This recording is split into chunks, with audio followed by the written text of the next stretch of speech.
জয় জগন্নাথ। 2026-এর জগন্নাথ পুজো আজ। আমার বাড়িতে মহাপ্রভু জগন্নাথ আছেন, সুতরাং আমি আমার সাধ্য মতন সামান্য আয়োজন করেছি। গত 4 বছর একেবারেই কিছু করতে পারিনি, খুব ছোট্ট করে করেছি।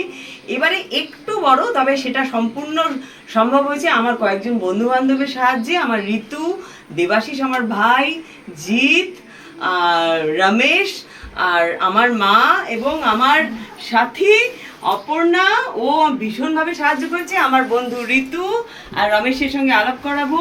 তাছাড়া তো আরও অনেকে আছে যাদের সঙ্গে পরে আলাপ করাবো। এখন আমাদের ভোগ রান্না প্রায় শেষ। আমাদের এখানে পোলাও, এই ঘি ঢালছি, ঘিটা একটু কম হয়েছে। আমি আবার জগন্নাথ তো মোটু সোটু তো একটুখানি ঘি একটু বেশি দিতে ভালোবাসি।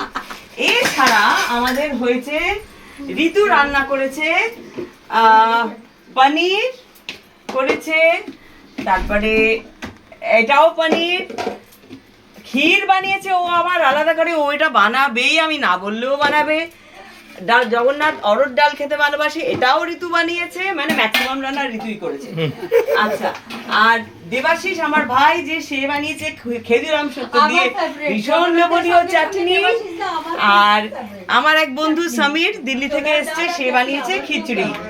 আর ডালিয়া দিয়ে আমাদের পাড়ার একজন খাজা পাঠিয়েছে। এছাড়া আরো অনেকে অনেক কিছু পাঠিয়েছে, দেখাবো আপনাদের কিছুক্ষণ পর। আচ্ছা, তোমার মা কি পাঠিয়েছে? কেটে দে, কেটে দে। তোমার মা